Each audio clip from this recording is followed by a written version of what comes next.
వాక్యం చెప్తా చూడు. చాలామంది నీకు ఎలాంటి భర్త కావాలి అంటే, నువ్వు చూడు సెలబ్రిటీల దగ్గర నుంచి మామూలు చిన్నపిల్లలు, యూట్యూబర్లు, టిక్ టాక్‌లు చేసే ఆడపిల్లలు, లేదా మీ అక్కయ్య కూతురుందా? ఆ! దాన్నడుగు. ఆ! నీకేం సమాధానం చెప్తారు? ముందు ఇవన్నీ నన్ను నవ్వించాలి, నన్ను ఆడించాలి, నన్ను తీసుకెళ్ళాలి, మా నాన్నలాగా చూసుకోవాలి అనేది ఒక ట్యాగ్ లైన్ లాగా ఉంది చెయ్యి. ఏమిటి మీ నాన్నలాగా చూసుకోవాలి? మీ అమ్మ ఎన్ని బాధలు పడిందో అమ్మనడిగితే తెలుస్తది. నాన్న నిన్ను కూతురుగా చూసుకున్నాడు. వచ్చేవాడు నాన్న పెళ్ళాన్ని ఎట్లా చూసాడు? అది. పోనీ మీ అమ్మ నాన్నతో ఎలా ఉందో, ఎంత సేవ చేసిద్దో, ఎన్ని రకాలు చూసిందో, ఎంత నోరు మూసుకొని, ఎంత సర్దుకుని, ఎంత అడ్జస్ట్ అయి ఉందో, నువ్వు ఉంటావా? ఉండవు. నేను యువరాణిని, నేను క్వీన్‌ని. క్వీన్‌లు, ప్రిన్సెస్‌లు వీళ్ళు నాన్నలకే.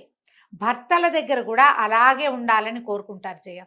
ఎంత ఎట్‌మోస్ట్ కేర్ కావాలో, ఎంతసేపు హగ్ చేసుకోవాలి, ఎంతసేపు ముద్దు పెట్టుకోవాలి, ఎంతసేపు ఐ లవ్ యూ చెప్పాలి, ఎంతసేపు ఏదో ఒక గిఫ్ట్‌లు ఇస్తూ ఉండాలి. ఎప్పుడూ దానికి ఏది ఇష్టమో అది చెయ్యాలి. బావుంది. నువ్వు కూడా అదే అతనికి ఏది ఇష్టమో అది చేయగలుగుతావా? నిన్ను చూసుకోవడమే సరిపోతోంది ఎంతసేపు. అంతేగా. నువ్వు వండి పెట్టలేవు. బజార్‌లో తిరిగి అతనికి కావాల్సినవి కొనలేవు. ఇల్లు నీట్‌గా పెట్టలేవు. వాటన్నిటికి నీకు చాలా సహాయాలు కావాలి. కానీ ఒక సంపాదన పరుడైన వాడు వాడికి మినిమమ్ ఎక్స్‌పెక్టేషన్స్ ఉంటాయని కూడా ఈ రోజుల్లో ఆడపిల్లలు ఆలోచించట్లేదు. ఈ అతి ముద్దు గారాబాలతోటి ఈ సమస్య. ఇదొకటే. అబ్బాయిలకి ఏం ప్రాబ్లమ్ అంటే వాళ్ళ అమ్మ అన్నీ చేసి పెట్టేది. వాడు అండర్‌వేర్ కూడా ఏనాడు వాడు జాడిచి ఆరేసుకుని ఎరగడు. టవల్ ఆరేయడు. వాడు ఒక్క పని చేయడు.